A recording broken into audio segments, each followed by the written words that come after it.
제16장.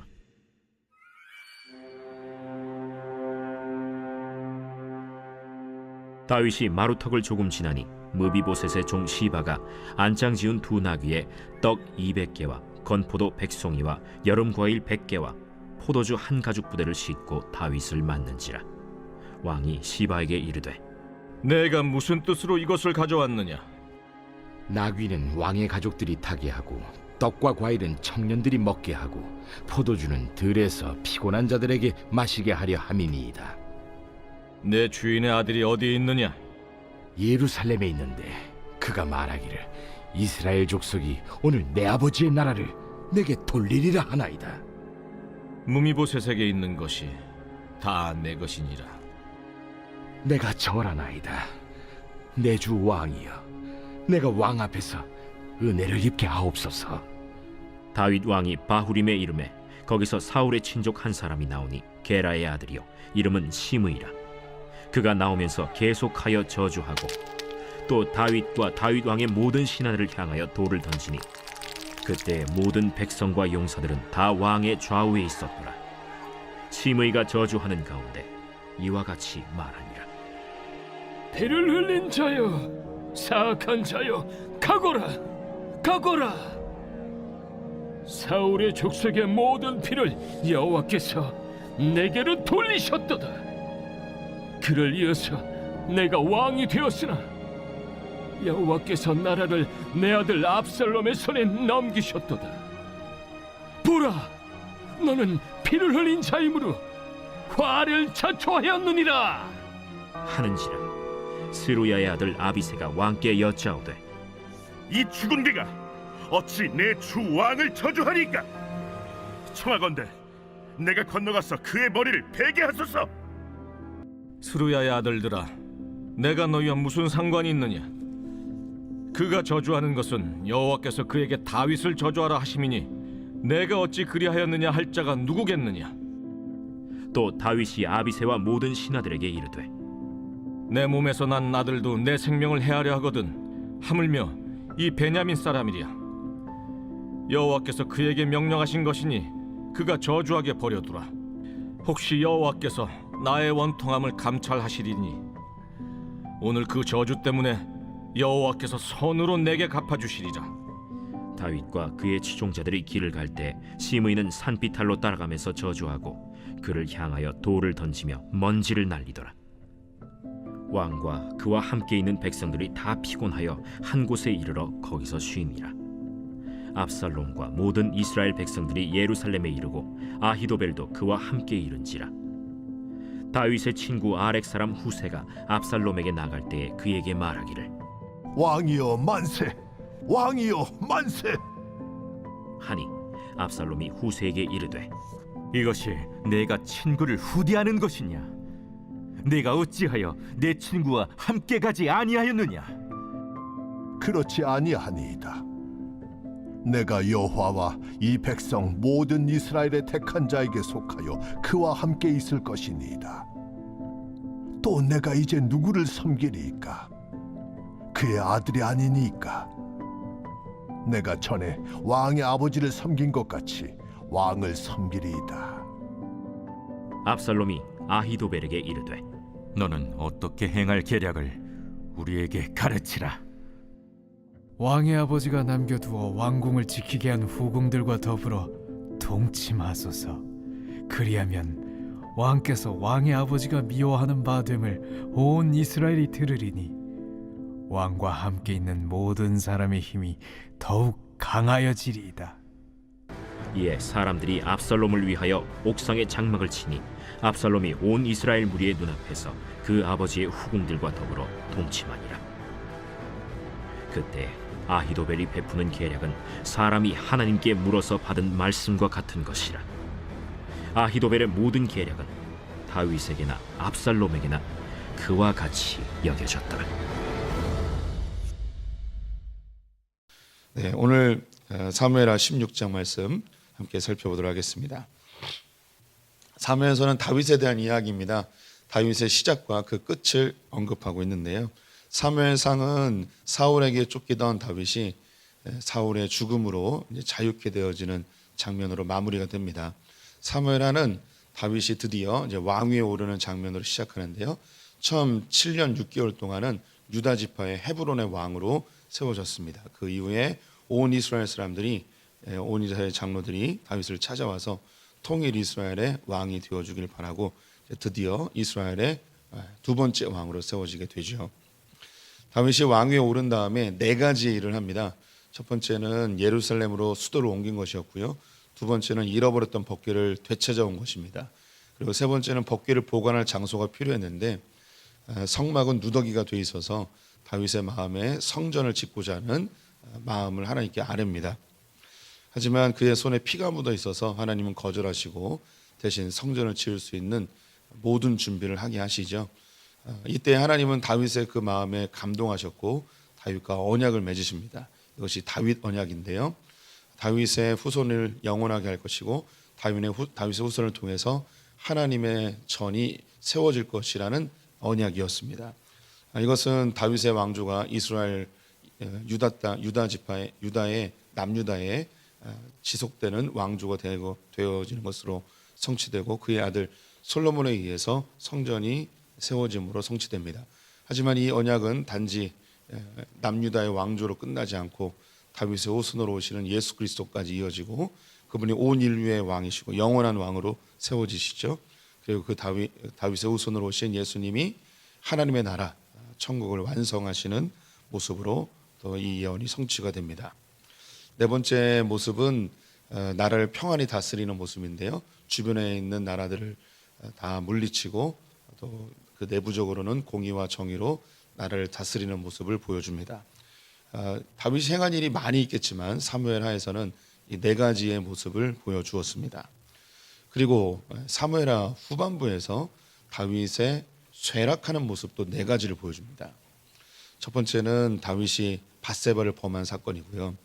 두 번째는 그의 큰아들 암논이라는 아들이 세자인데요. 암논이 그의 이복 여동생 다말을 범하는 장면이 나옵니다. 세 번째는 그 다말의 오랍이었던 이 압살롬이 이 암논을 죽이는 장면이 나오고요.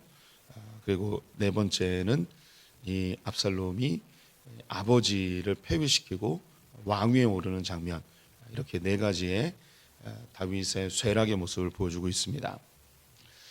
그 중간 사이에 왜 이렇게 훌륭한 이 다윗이 이렇게 몰락하는가? 다윗의 업적 네 가지와 다윗의 쇠락 네 가지, 요 사이에 두 가지의 사건이 언급이 되는데요. 하나는 요나단의 아들 무비보셋을 찾아서 그에게 사울의 모든 재산을 주는 장면이 나옵니다. 그리고 또 하나의 장면은 암몬이라는 이웃 나라의 왕이 죽었어요. 그래서 조문단을 보내는데 이 조문단을 받은 그 왕의 아들이 이 조문단에게 수치를 가합니다. 수염을 자르고 옷을 엉덩이가 드러날 정도로 잘라서 수치스럽게 해서 돌려보냅니다. 이 사건이 무엇을 의미하는가? 다윗은 은혜를 베풀었는데 이 은혜를 받아들이는 자와 받아들이지 않는 자로 이렇게 구분이 됩니다. 무비보셋에게 은혜를 베풀었는데 이것을 무비보셋은 은혜로 받아들였어요. 그래서 왕자의 자리에 오르게 됩니다. 반면에 암몬의 왕은 조문단을 보냈는데 은혜를 베풀었는데 은혜를 은혜로 받지 아니하므로 다윗은 암몬과 전쟁을 하게 되었고 그들을 처참하게 물리치게 됩니다. 즉 은혜를 은혜로 받을 때에는 영광이 되지만 은혜를 은혜로 받지 않을 때는 이것은 멸망이 되어집니다. 하나님께서 인류 가운데 베푸신 가장 위대한 은혜는 예수 그리스도라는 은혜입니다. 이 은혜를 우리에게 주셨어요. 인류 가운데 주셨죠. 근데 인류는 어떻게 이것을 반응하느냐? 우리가 언제 달라고 했냐? 달라고 하지도 않았는데 왜 주냐? 하면서 이 은혜를 은혜로 받지 않습니다. 그러면 은혜를 은혜로 받지 않았을 때의 결과가 뭐냐면 멸망인 거예요. 그래서 예수 그리스도를 하나님이 은혜로 우리에게 주셨는데 이걸 받지 아니하면 멸망으로 이어지고 이 은혜를 우리가 아멘으로 은혜로 받으면 구원으로 이어지게 되는 것이죠. 그래서 다윗이 후반부의 쇠락의 모습을 우리는 이해하기가 참 어렵습니다. 그런데 성경은 이것을 이해할 수 있도록 도움을 주고 있죠. 다윗이 왜 이렇게 쇠락하게 되었는가? 그렇게 훌륭하고 하나님의 마음에 합하고 하나님이 인정하는 그 왕이 왜 이렇게 쇠락의 길을 가는가? 이유는 이것이다. 은혜로 받지 못할 때 아무리 위대한 다윗 왕도 몰락의 길로 갈 수 있다는 거예요. 그러면 다윗에게 은혜로 받지 않은 게 뭐냐? 하나님께서 이스라엘 백성들의 왕으로 다윗을 세워 주었습니다. 그런데 이걸 은혜죠. 은혜를 받지 않고 은혜로 받지 않은 게 뭐냐면 바로 교만입니다. 다윗은 그 마음속에 내 힘으로 내 능력으로 이걸 이루었구나 하면서 교만이 그에게 찾아오죠. 그 교만함이 다윗을 몰락의 길로 가게 합니다. 이 사무엘의 가장 마지막 장면에 뭐가 나오냐면 다윗이 인구조사하는 장면이 나와요. 근데 이 인구조사하는 장면이 다윗의 마지막 생에 한 게 아니고 그가 통일 이스라엘의 왕이 되었을 때 했을 가능성이 제일 높습니다. 그런데 맨 마지막에 그 모습을 보여주고 있어요. 이것은 다윗의 후반부의 쇠락의 모습을 우리에게 해석할 수 있게끔 도와준 거죠. 우리 성도님들, 저도 그렇고 우리 성도님들도 그렇고 하나님께서 많은 은혜를 주셨습니다. 인정하시죠? 그 은혜를 은혜로 받아들였을 때 우리는 하나님의 복을 누리게 되는 거예요. 반대로 하나님이 은혜를 주셨는데 교만함으로 받아들이면 이것이 우리에게 독이 되기도 하고 멸망의 길로 가기도 합니다. 그래서 우리는 늘 겸손하게 하나님이 주신 은혜에 대해 감사하고 그 은혜에 대한 반응으로 살아야 되는 거죠. 하나님 우리에게 은혜를 주셨을 때에 이 은혜에 대한 반응이 무척 중요합니다. 그것은 겸손이고 또 하나님이 이것을 주신 목적과 이유를 깨달아 나의 삶의 자리에서 충성하는 것이죠. 교회에서 충성할 수도 있고 이웃에게 은혜를 베풀 수도 있고 하나님의 축복의 통로로 은혜를 흘려보내는 삶을 살아야 합니다. 다윗이 그의 큰아들 암논이 여동생을 범하였을 때에 올바르게 그것을 정리하지 못했습니다. 그 이유를 성경은 전혀 설명해 주고 있지 않아요. 그냥 올바른 처리를 하지 않은 것만 보여줍니다. 그래서 여기에 제일 화가 난 사람이 압살롬이었습니다.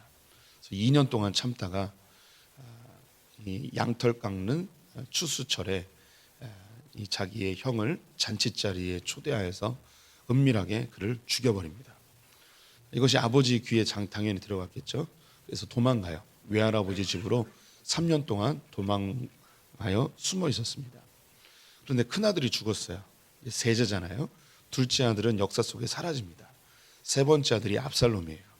다윗에게는 대안이 없어요. 이 압살롬이 세자가 돼야 되는 거죠. 처음에 이 압살롬에 대한 분노의 마음은 점점점 사그러지고 상황에 의해서 이 압살롬이 왕위에 올라야 되는 거죠. 시간이 지날수록 이 압살롬밖에 대안이 없어요. 그래서 요압이라는 군대 장관이 군사령관이 다윗의 마음을 좀 풀어줘가지고 이 압살롬을 돌아오게 합니다. 돌아왔는데 다윗과 마주해요. 그런데 영 아닌 거예요. 그의 눈에는 여전히 살기가 있었고 아버지와 화해할 마음이 없었어요. 그 마음에 여전히 분노가 남아있는 거죠. 그래서 세자의 위치에 올리지 못하고 가택연금처럼 집에 가두어 둡니다. 사람들을 만나지 못하게 하고 제한된 생활을 하게 하는 것이죠. 이 세월을 2년을 보내요. 이때 이제 압살롬은 더 이상 견딜 수가 없어서 이 요압 장군의 밭에다 불을 지릅니다. 자기 밭에 불이 나니까 열받아가지고 찾아오죠.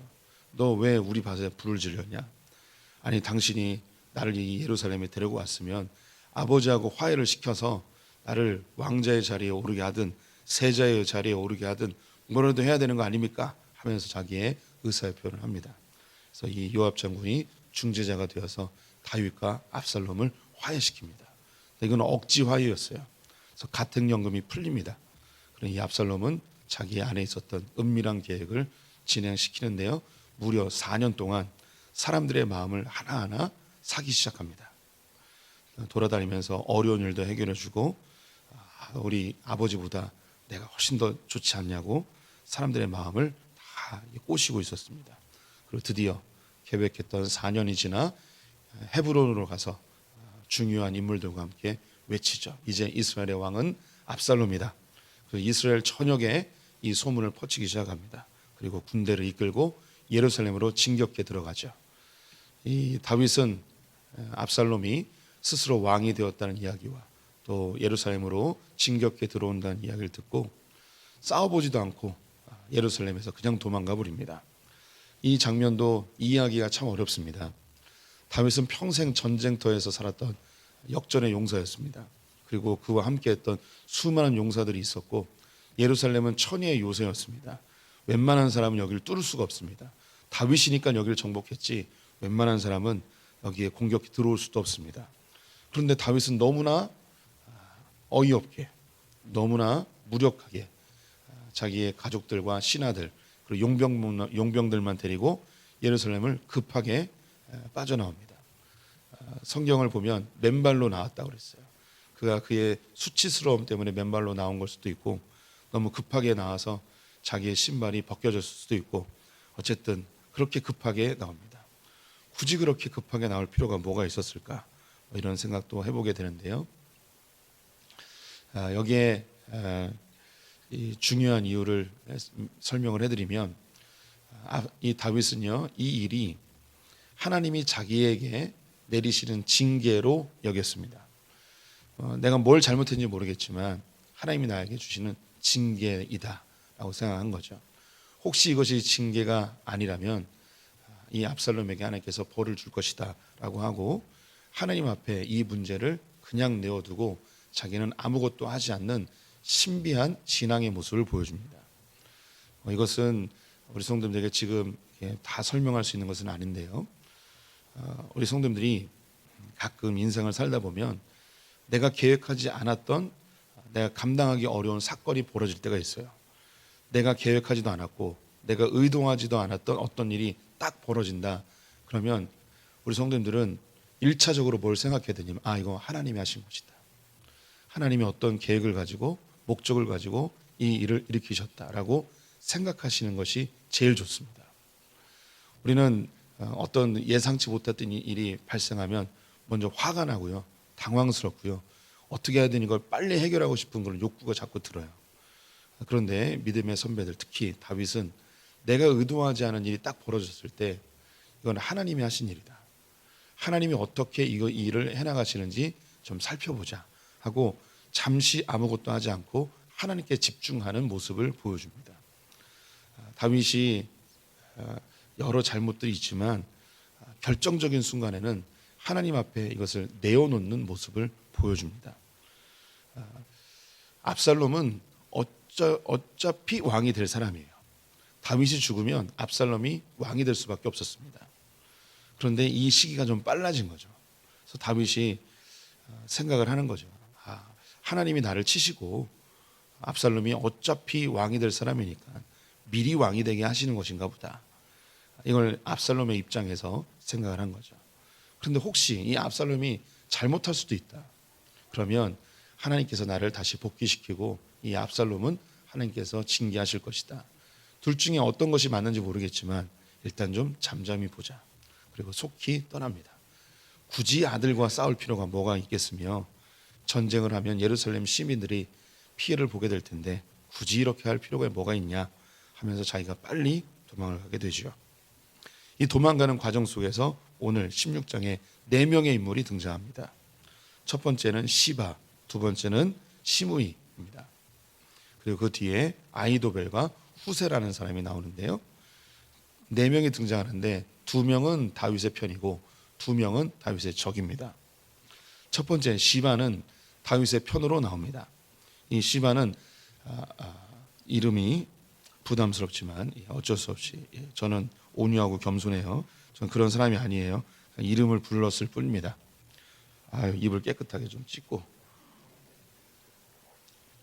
사울의 가문에 있었던 종이었습니다. 그는 요나단의 아들 무비보셋을 찾아준 사람이기도 한데요. 근데 이 시바는 좋은 사람은 아니에요. 무비보셋을 내어준 사람이에요. 이 시바라는 사람은 사울의 왕조가 다시 일으켜지길 바라는 사람이었습니다. 그래서 사울의 다른 자녀들이 있는 걸 알았어요. 그럼에도 불구하고 이 무비보셋을 내주어요. 이 시바가 생각했던 게 뭐냐면 다윗이 왕위에 올랐으니까 전 왕이었던 사울의 가문을 싹을 말려버릴 것이라는 판단을 했습니다. 그래서 다른 가족들을 내어주면 다윗을 다 죽일 거라고 생각한 거죠. 그 중에 한 놈을 내어준 거예요. 그 사람이 누구냐면 무비보셋입니다. 무비보셋은 전쟁통에 도망가다가 유모가 떨어뜨려서 두 쪽 다리를 다 절게 되었습니다. 그래서 그 사울의 가문에서 가장 쓸모없는 자를 내어준 거죠. 그게 시바의 모습이었어요. 그런데 다윗은 그런 사람이 아니었죠. 요나단의 아들 이 무비보셋에게 사울의 모든 재산을 다 유산으로 물려줍니다. 그리고 이 시바에게 무비보셋을 돌보는 일을 하도록 명령하였습니다. 근데 이 시바가 다윗이 도망하는데 나타난 거예요. 나타나는데 그냥 온 게 아니고 나귀에다가 각종 음식을 싸가지고 왔습니다. 떡 200개, 건포도 100송이, 여름과일 100개, 포도주 한 가죽 부대를 가지고 나귀에 잔뜩 실어서 다윗에게 찾아왔습니다. 왜 왔냐 그랬더니 이 나귀는 왕의 가족들이 타시고 이 음식은 드십시오. 한밤 예루살렘에서 야반도주한 이 다윗은 먹을 것도 없고 또 불편함이 여러 있으니까 이걸 제공해 준 거죠. 이 다윗이 감동을 했습니다. 성도님들이 쫄딱 망해가지고 도망가는데 누가 이렇게 집도 마련해주고 차도 주고 음식도 주고 그러면 감동하겠죠. 그래서 너무너무 감동했습니다. 그러면서 걱정된 게 무비보셋이었어요. 무비보셋은 왜 안 왔냐? 너 왜 혼자 왔냐? 라고 했더니 이때 거짓말을 합니다. 개구라를 하는 거죠. 이 무비보셋이 이제 다윗이 폐위됐으니까 이스라엘 사람들이 이제 전 왕이었던 사울의 가문을 다시 일으켜서 자기를 왕으로 세워줄 것이다. 이런 생각을 하고 있습니다. 라고 거짓을 이야기합니다. 그랬더니 이 일에 다윗이 엄청 실망을 하는 거예요. 내가 무비보셋에게 은혜를 베풀었는데 이놈이 내가 폐위됐다고 왕위의 자리를 노리고 있구나 하면서 큰 실망을 합니다. 시바에게 하는 이야기가 그러면 내가 무비보셋에게 주었던 그 다윗의 재산, 사울의 재산을 다 네가 가져라 라고 이야기하죠. 이놈은 거짓으로 다윗에게 찾아왔어요. 그런데 이 시바가 잘한 일이 있었습니다. 그 일이 뭐였냐면 압살롬이 새로운 왕으로 세워졌지만 이 압살롬은 자기의 왕이 아니라는 거예요. 다윗이 자신의 왕이라고 이야기하는 거죠. 그리고 다윗이 다시 왕위에 오르게 되었을 때 이 자신이 더 많은 권력과 더 많은 재산을 차지할 것을 계산하고 다윗을 도왔어요. 순수하지 않은 동기임에도 불구하고 훗날에 이 시바는 다윗의 편으로 유입이 되어집니다. 두 번째 나온 사람이 시므이입니다. 시므이도 사울의 가문이었습니다. 사울의 사람이었죠. 그가 다윗이 도망가는 모습을 보면서 돌을 던지며 화를 내면서 소리를 지르는 거예요. 피를 흘린 자여, 사악한 자여, 떠나라 떠나라 이야기하는 거죠. 네가 사울의 왕조를 그렇게 처참하게 망가뜨리더니 너 꼴 좋다 꺼져버려라 하면서 돌을 던지며 화를 내는 거죠. 이 일에 군대 장군이었던 아비새가 다윗에게 얘기합니다. 임금님, 저 저주하는 소리를 가만히 듣고만 계십니까? 어떻게 임금님에게 저렇게 저주할 수 있습니까? 명령만 하시면 내가 달려가서 목을 베어버리겠습니다 라고 한 거죠. 이때 다윗이 하는 이야기가 여기에도 이제 그의 믿음의 고백이 담겨져 있어요. 저 저주가 하나님께서 하시는 저주일 수 있다. 내가 죄를 졌기 때문에 하나님이 저 시므이의 입을 통해서 나를 징계하시고 나를 질책하는 것일 수 있다. 그러니 그를 그냥 놔둬라. 이 일이 하나님께서 버리신 일이라면 하나님의 입으로 사용되어진 저 사람을 죽이는 것은 더 큰 죄가 될 수 있으니 그냥 놔둬라 이야기합니다. 혹시 만약에 하나님께서 내가 범죄한 일이 아니고 내가 억울한 일을 당했다면 저 시므이가 잘못한 것이니 하나님께서 징계할 것이다. 이 다윗이 자기의 성공할 때도 그리고 성공을 향하여 갈 때도 하나님께 맡기는 삶을 살았다면 그가 위기의 순간에도 늘 하나님께 삶을 맡기는 그런 모습을 계속 보여줍니다. 오늘 월삭 기도하니까 좀 설교를 길게 해도 양해해 주시기 바랍니다. 오랜만에 새벽기도 나오셨으니까 전에 있던 내용들까지 다 설명을 해야만 이걸 이해할 수 있기 때문이에요. 요거만 딱 하면 아비새가 누군지 뭐 시므이가 누군지 시바가 누군지 뭐 어떻게 알 수 있겠습니까? 양해해 들으세요. 사람은요 살면서 뭔가 열심히 하며 삽니다. 두 가지를 열심히 해요. 첫 번째는 뭔가 이루려고 열심히 하고요. 두 번째는 뭔가 해결하려고 열심히 해요. 뭔가 이룬다는 것은 성공이고요. 그리고 뭔가 해결하려는 것은 안전입니다. 사람은 성공하기 위해서 뭔가 열심히 하고요. 내 삶을 안전하게 만들려고 뭔가 열심히 합니다. 그런데 이때에 성공하기 위해서 내가 힘이 지나도록 하는데 하나님이 원하지 않는 방법까지 사용하며 뭔가 이루려고 해요. 또 우리는 위기의 순간을 너무너무 싫어해요. 내 삶이 혼란해지고 평안이 깨진 상태를 너무너무 싫어합니다. 그래서 빨리 평안한 상태로 돌아가길 원해요. 그래서 문제를 해결하려 하는데 하나님이 원하지 않는 방법으로 문제를 해결하려 하기도 해요. 그래서 더 문제가 심각해지기도 하고 성공하는 듯하지만 이것이 자기에게 저주가 되기도 합니다. 근데 다윗은 역시 똑같은 우리들 인간이기 때문에 두 가지 일을 열심히 하게 되어 있습니다. 그는 왕으로 지목되어서 왕의 자리에 오르는 것, 즉 성공을 위해서 열심히 살죠. 두 번째, 자기의 왕의 자리를 지키기 위하여, 즉 안전을 위해서 위기가 찾아왔을 때 뭔가 열심히 하게 됩니다. 그런데 이 두 가지의 경우 똑같이 그는 하나님이 그어놓은 선을 넘지 않고 하나님의 질서 안에서 최선을 다합니다. 그리고 그 질서를 넘는 순간에는 아무것도 하지 않습니다. 다윗은 왕이 되기 위해서 자기의 방법으로 왕이 되지 않습니다. 그는 왕이 될 수 있는 두 번의 중요한 기회가 있었습니다. 사울을 죽일 수 있는 기회였죠.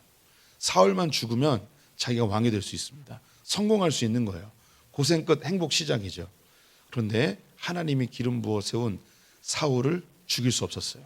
선을 넘지 않은 거죠. 이 부분은 하나님이 하실 일이에요. 하나님이 하시기까지 자기는 최선을 다하되 기다리는 거죠.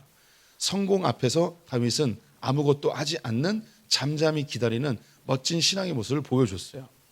성경은 다윗의 좋은 모습만 보인 게 아니고 그의 쇠락의 모습, 위기의 상황도 보여줍니다. 그는 처참하게 왕위에서 쫓겨나 도망자의 세월을 보내고 있죠. 근데 이 앞에서 이 왕좌를 지키기 위해서 그는 불법을 행하거나 하나님이 원하지 않는 방법을 쓰지 않습니다. 하나님께 온전히 맡기는 거죠. 압살롬과 싸울 수 있었어요. 그런데 하나님의 징계일 수 있으니 하나님 앞에서 하나님이 이 일을 어떻게 행하시는지 잠잠히 기다립니다. 수치를 당하지만 기다리는 거예요.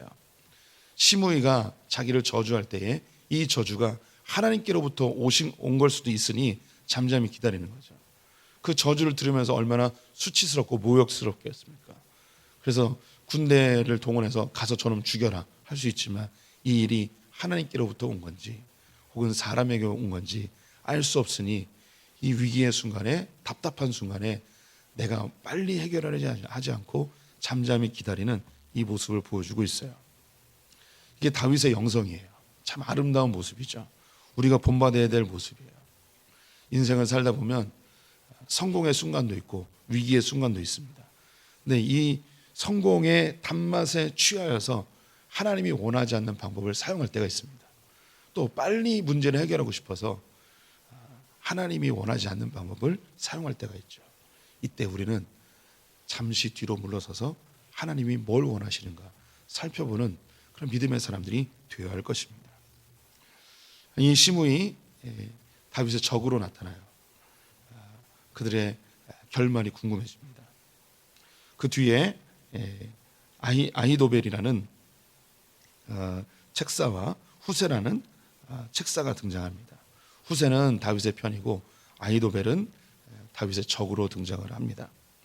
이들은 똑같이 술책을 내놓는데 압살롬이 누구의 이야기를 듣냐면 뒤에 후세의 이야기를 들어요. 그래서 아히도벨은 성경에서 그가 하는 이야기는 하나님께 물어서 하는 이야기와 같다고 이야기하며 그의 영향력이 엄청나게 큼을 볼 수 있습니다. 다윗의 편에 선 후세와 그리고 시바. 후세는 다윗을 진정으로 좋아하는 사람이었고 시바는 다윗을 이용하려 하는 사람이었습니다. 그런데도 다윗의 편에 섭니다. 반대로 시므이는 다윗의 편에 서지 않고 아히도벨도 다윗의 편에 서지 않습니다. 아히도벨은 그가 하는 이야기가 하나님이 한 이야기처럼 인정받는 그런 탁월한 책사였습니다. 시므이는 자기의 선왕이었던 사울을 너무너무 충성스러웠던 그런 사람이죠. 아니, 이 두 부류 가운데 누가 살아남고 누가 영광을 받는가? 다윗의 편에 선 자들이 살아남고 영광을 받게 됩니다. 이 모습은요, 예수 그리스도 앞에 우리의 모습입니다. 이 세상에서 예수 그리스도를 따르는 사람들이 있어요. 예수님 편에 서는 사람들이 있죠.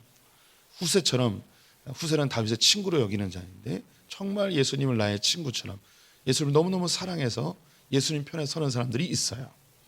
하지만 예수님 편에 서는 사람들 중에 시바처럼 예수님 이용해서 뭐 하나 얻어먹으려고 하여서 예수님 편에 서는 사람이 있습니다. 그런데 성경은 무엇을 보여주는가? 정말 다윗을 사랑해서 다윗의 편에 서든 다윗을 이용해서 다윗의 편에 서든 마지막 심판의 때에 다윗의 편에 선 이 두 부류는 다 복을 받아요. 이게 복음이에요. 교회 다니는 사람들 중에 예수님 좋아서 다니는 사람이 있고요, 예수님 이용하려고 다니는 사람이 있어요. 어쨌든 교회 다니면 돼요. 어쨌든 예수님 편에 서면 돼요. 오늘 월삭기도에 오신 분들, 정말 주님이 좋아서 오신 분들이 여기 계시지만 오늘 월삭기도에 한번 가서 이번 한 달 대박 터져봤으면 좋겠다 하고 오신 분들도 있을 거예요. 예. 어쨌든 온 건 잘하셨습니다. 예. 어쨌든 하나님 편에 서야 되는 거예요.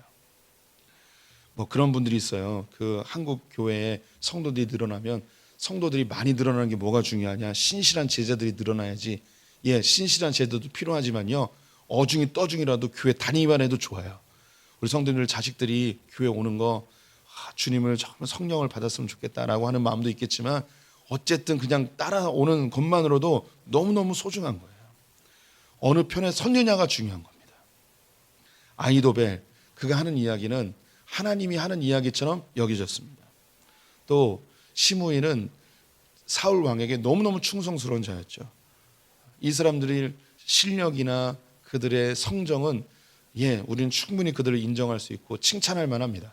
그런데 문제는 뭐였냐면 다윗의 편에 서지 않았다는 거예요. 이 세상에 타고난 사람들 많습니다. 또 충성스러운 사람들도 많습니다. 하지만 그들이 예수 그리스도의 편에 서지 아니하면 마지막 때에 그들은 영광에 이르지 못한다는 것이죠. 오늘 새벽에 예수 편에 서신 분들 너무너무 잘하셨습니다. 집에서 자빠져 자는 분들 걱정됩니다.